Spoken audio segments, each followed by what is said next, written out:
Huddle Up Podcast is sponsored by Arena Eats. Log on to the website arenaeats.app, that's arenaeats.app, for the ultimate fan experience. At your favorite sports venue, Arena Eats mobile app, pre-order, express pickup, and in-seat delivery. How do you place your order?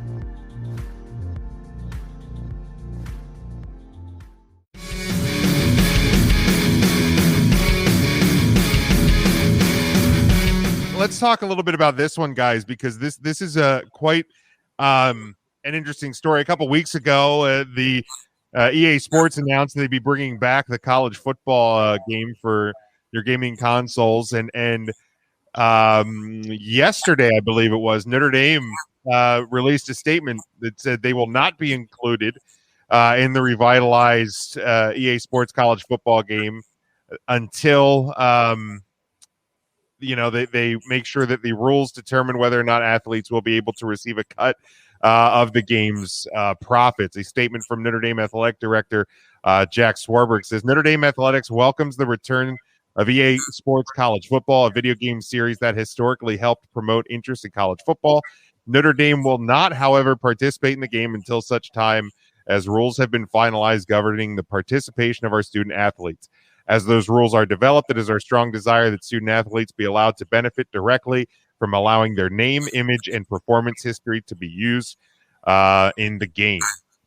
So this is something that I think was part of the reason why the game originally had kind of gone away, because there was kind of this big fight back between players and representations and making sure they got their cut of the game, and EA just kind of wiped their hands of it. And now, it's coming back, and Notre Dame's the first big name to stand up and say, hey, we want to make sure that our players are taken care of throughout all of this. And I think Notre Dame's in that interesting spot. They always are, because they are an independent. Like, I don't know what all the rules are.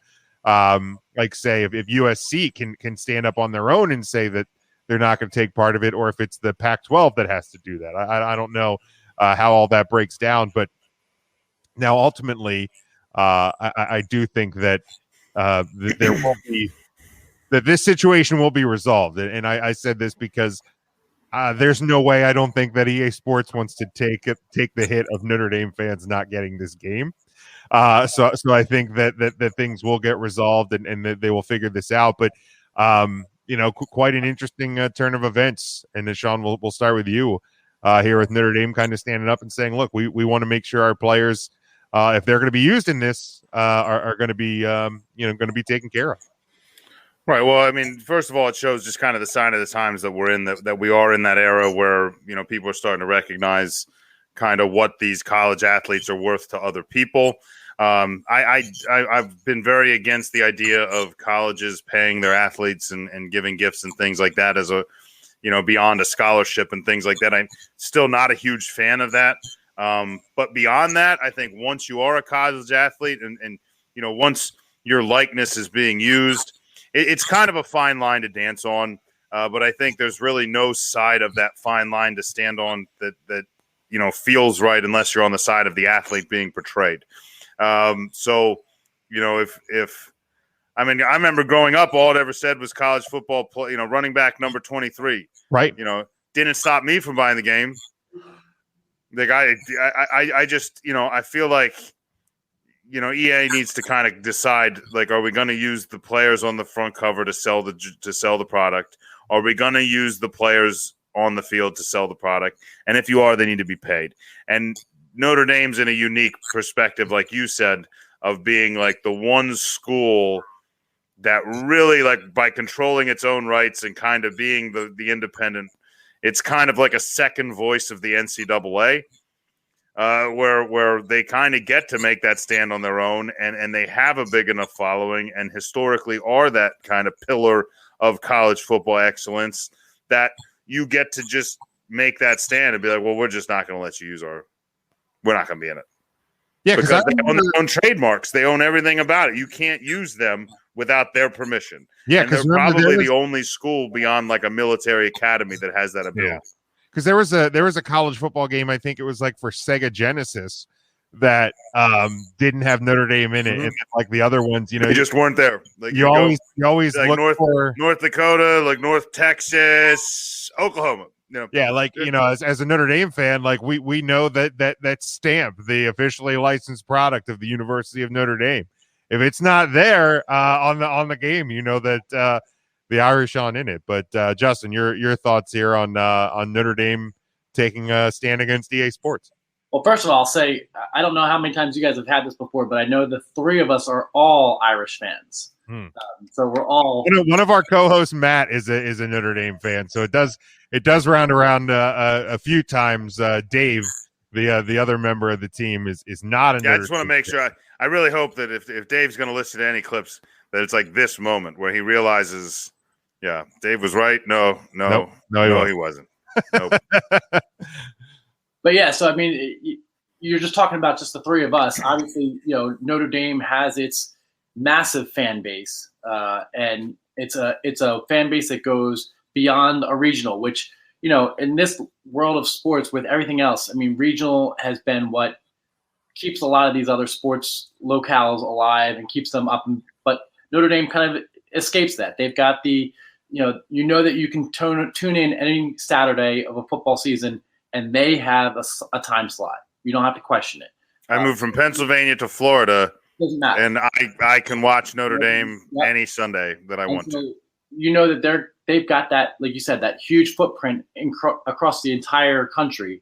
So to have them to be able to use this, and that's, I don't want to go as big as to say the social construct of sports and the things that they can do with that power. But this kind of is that way, at least in the college sports sense of they have some type of power and they're using it, and good for them because, for some of these guys, it might not make a big difference to, some of the athletes that are going to, turn pro and make the millions of dollars, and they don't need the extra money.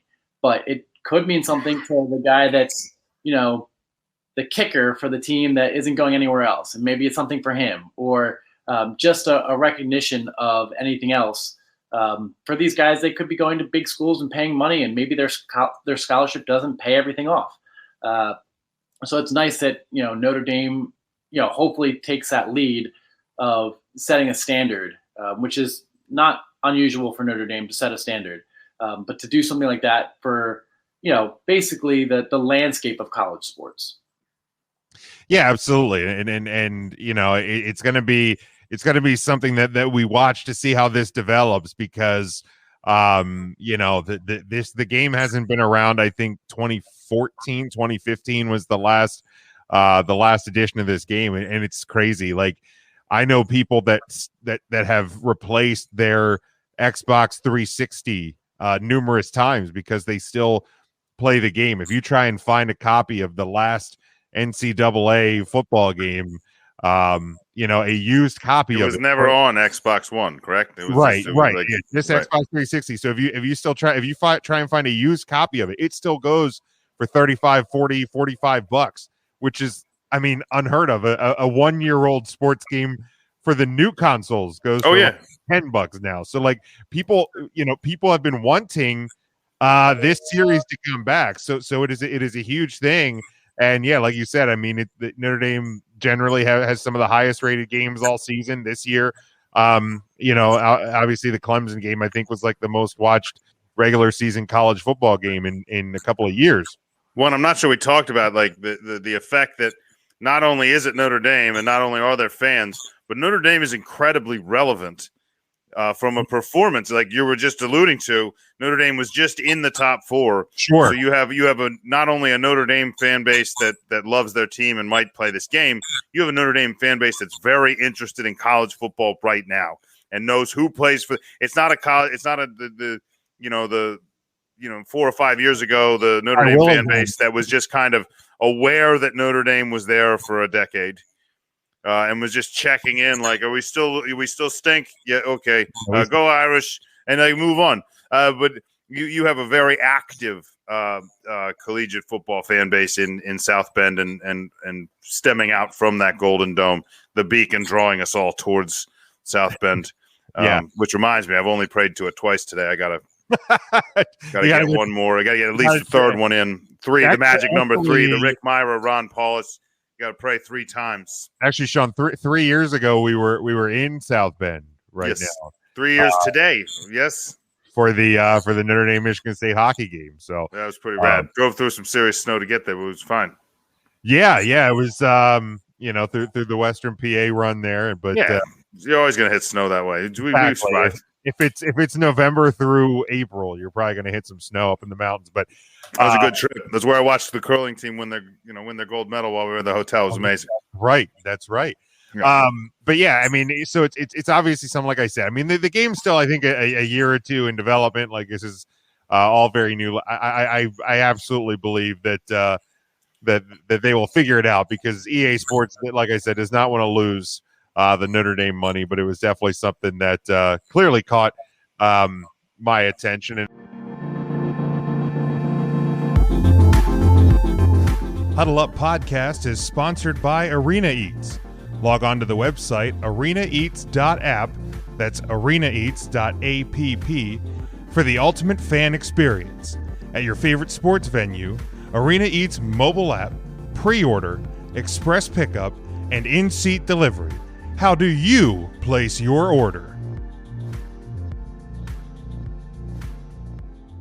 Another thing that caught my attention from this past weekend, and we'll touch on this one quick, and then we'll get to baseball talk.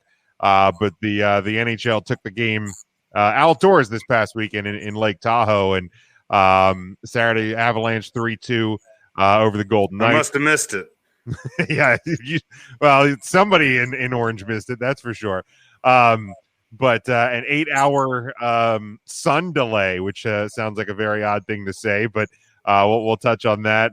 Caused a 8-hour first to second period intermission, and Sunday, of course, 7-3 Bruins victory over the Flyers. That game was moved because of the weather, but I've always loved the outdoor games. It doesn't matter if it's in a baseball stadium, football stadium.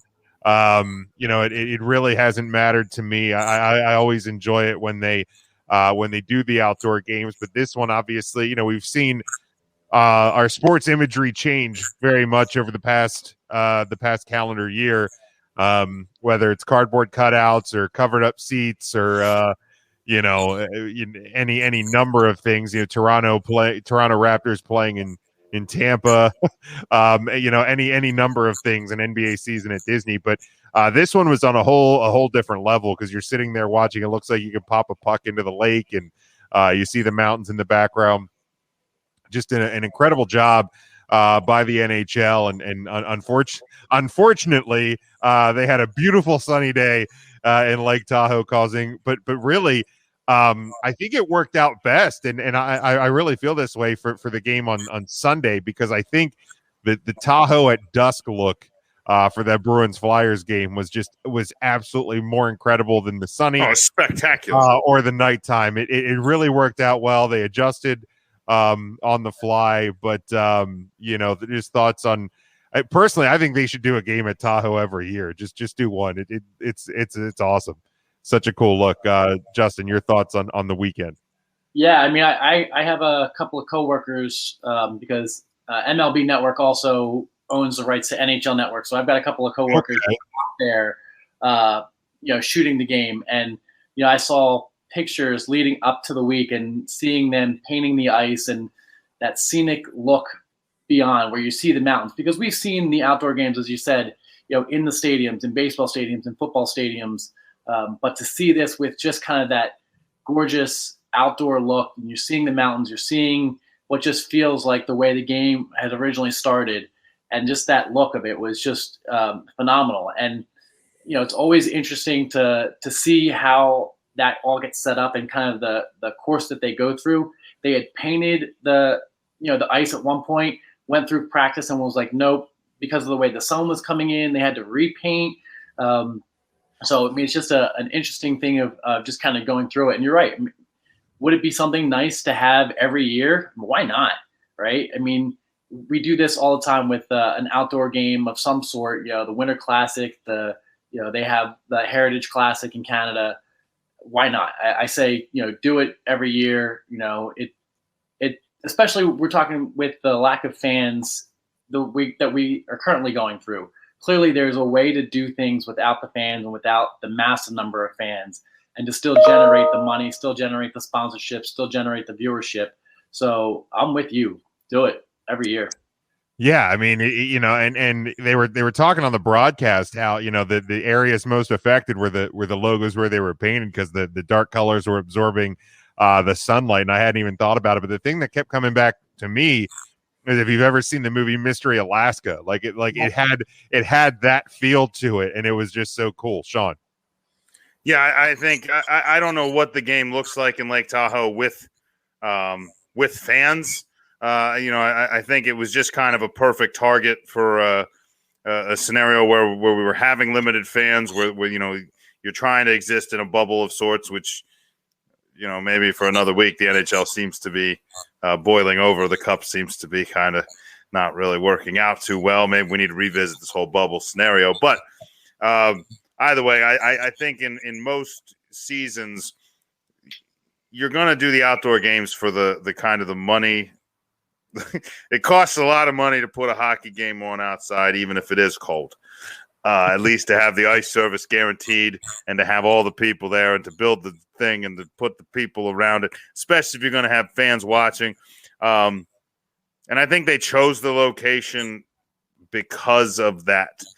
And then, so a part of me says, if fans' general perspective was, we loved that it was this gorgeous, picturesque, and like this thing, you're not going to have that if the fans are around the rink. So maybe what the NHL needs to look at is, like you said, they should have a game at Lake Tahoe every year. Maybe Tahoe's not the only solution, but find places that look amazing for hockey, and kind of create one game a year where it's this NHL on top of the world type game. Sure. Where it's away from everybody else, where even where there aren't fans, there's still hockey, and just create it. And then maybe one year it's just on a lake in Canada, and you just find one that's frozen over, and you just don't tell anybody where it is until like 2 days before, so that there's just no people don't know where to go. And then all of a sudden it's like, a lot harder in today's world. But I would love to see a scenario where, people stayed out of Lake Tahoe because they didn't let them in there. So right. Just you're going to have to kind of build it on your own. But I think it would be cool if, even if it's not every year, if the NHL did create like hockey, like in the Himalayas, like whatever they want to do. Like, all you need to do is have a space where you can put a rink and you can pay money to do it. And you're going to lose money in the deal because it's going to cost you way more to build it. But that's what I'm saying. Just coming from, having been on the inside of the business, they're not losing money. Like, the sponsorship that they get from an event like this is massive. Huge. There's a reason why MLB holds so tightly on to the All-Star. So you're just making less. You're not making the gate. You're not making the gate, but like the amount of sponsors that are paying because they know that that's going to be a broadcast game. It's going to be one of those games, like, just because we're even talking about it, it's a game that you'll constantly see on Instagram, on Twitter. All the pictures, every one of those pictures that has that the rink on there also has a logo on there, also has a sponsorship on there, and all those sponsorships is just more money and more money. Well, just to be clear, you're talking about the fact because you work for MLB and MLB Network, but there is a very direct affiliation with the NHL there, correct? Yep. Yeah. So MLB owns the rights to NHL Network and to NHL.com. So all the sponsorships are very, very similar. It's the same process. We all deal with it constantly. So the money that we generate in those big events, the Stanley Cups, the World Series, the All-Star games, the outdoor games, they're all huge sponsorship, events that not only do they get sponsorship money for advertising, but they get sponsorship money because sponsors want to be there at those events as well. So it can be something that you throw in as, here's our 5-year deal with this sponsor to be your, the league-wide soda company. And part of this is we'll also kind of give you a dozen tickets to this event, or we'll make sure that you have some event because usually a lot of these big market events like this, like an outdoor game, they probably also have like some type of youth rink that's not too far away, or some type of food and catering and something else that's going on that's also connected to it. So even if you only had 2,000 fans for something like this in the future, because you don't want to have it too many and take away that scenic, even those sets of fans or the other things that you have with it, the before and afters. I mean, all those outdoor games, there's weeks upon weeks of before and after of like adult teams playing there and adult sponsorships. Like there might be a sponsor team that plays it, and that's just, it's more money that they're putting in. There's money that's going into it without the gate. Yeah, I mean, it was what the Honda Outdoor NHL Outdoors at Tahoe, and New Amsterdam vodka and Truly Hard Seltzer, and like you could, and so you can start naming off all the different because it's right there. It's right there on the boards. It's right there. They probably had it stamped on the mountain in the background and things like that. It's everywhere you look, and anytime it's posted on social media, the sponsors are tagged in it and stuff like that. So yeah, it's you find ways to make money, and because like a game like this, there's probably people that are going to tune in to an NHL game at Tahoe because I went to a hockey game once, and that's got to be pretty cool to see it at Lake Tahoe. So there's probably more people tuning into that game than Blue Jackets versus the Minnesota Wild on a Wednesday night from Columbus. So and if nothing else, you see it on the social media, and then the next thing there's a cool event that happens in the game, or there's something cool, and because these people are watching it on social media, the next thing they know, they're now interested in a Connor McDavid. They're now interested in a Johnny Gaudreau that maybe they didn't know of or didn't hear of, but they saw this one picture, this one play, and now it's just something that shows up in their timeline, and now it starts something else in the future. Yeah, no doubt.